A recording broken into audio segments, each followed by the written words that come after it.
आज इस कार्यक्रम में एक नई सोच और विचार वाले लोगों से मिलने का मौका मिला है। जो अंतर्जातीय विवाह वाले लोगों का एक समूह है। इस समूह के मध्य हमने अपनी बात भी रखी है।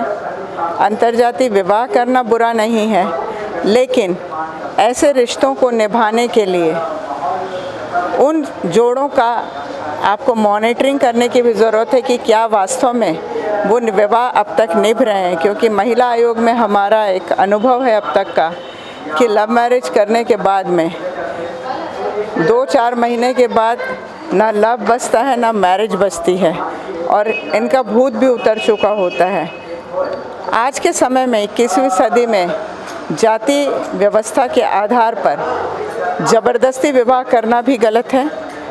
बच्चों को पहले पूरी समझाइश हो, उनकी मैरिज के पहले एक प्री काउंसलिंग हो, दोनों अपनी अपनी जिम्मेदारी उठाने के लिए तैयार हैं या नहीं, ये हर माता पिता को देखना चाहिए। केवल जाति के आधार पर भी रिश्ता करना उचित नहीं है, लेकिन बच्चों के शैक्षणिक, आर्थिक, मानसिक सभी स्तर पर उनके बीच में कहीं ना कहीं एक मैच्योरिटी हो, तभी रिश्ते निभ पाते हैं। अन्यथा रिश्ते टूटने के कगार में अधिकांश आते हैं और शहरी क्षेत्रों में ये कुछ ज़्यादा ही देखने को मिलता है। इसलिए मैंने एक समझाइश यहाँ पर दिया है, देखते हैं क्या हो सकता है। वर्तमान में जो जाति, समाज, धर्म और संप्रदाय और राजनीति, ये जो सबका घालमेल है, उसी विषय का हम लोगों ने यहाँ पे विचार गोष्ठी का आयोजन किया है। अभी वर्तमान में हम देख रहे हैं कि समाज में जो अंतर्जातीय विवाह करते हैं, बहुत सारी संस्थाएं हैं, वो अंतर्जातीय विवाह तो करा देते हैं, लेकिन अंतर्जातीय जो परिवार है उनके माँ बाप भी छोड़ देते हैं, उनको सास ससुर भी छोड़ देते हैं, क्योंकि जाति व्यवस्था अभी गई नहीं है, लोगों के दिमाग से वो हटा नहीं है। आखिर उनके संरक्षण के लिए कौन आएगा सामने?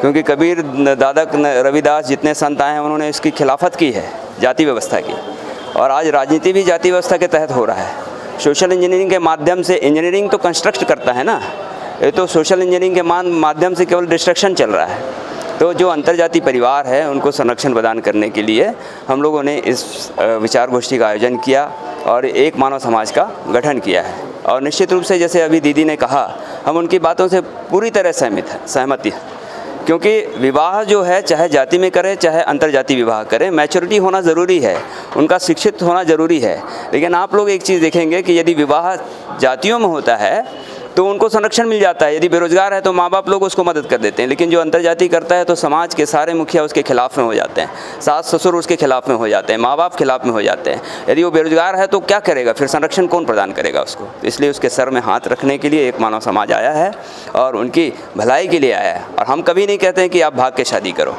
आपने देखा होगा, 2 स्टेट्स नाम की एक फिल्म आई थी, उसमें शुरू से लेकर आखिरी तक वो दोनों अपने माँ बाप को समझाते हैं कि आखिर हम लोग गलत क्या कर रहे हैं। तो ऐसी समझाइश लोगों के बीच में, यदि जो नए कपल्स हैं वो आ रहे हैं, करें, माँ बाप को समझाइश दें, तो समाज के लोगों को भी में भी एक चिंता आएगी कि भाई ये लोग गलत क्या कर रहे हैं।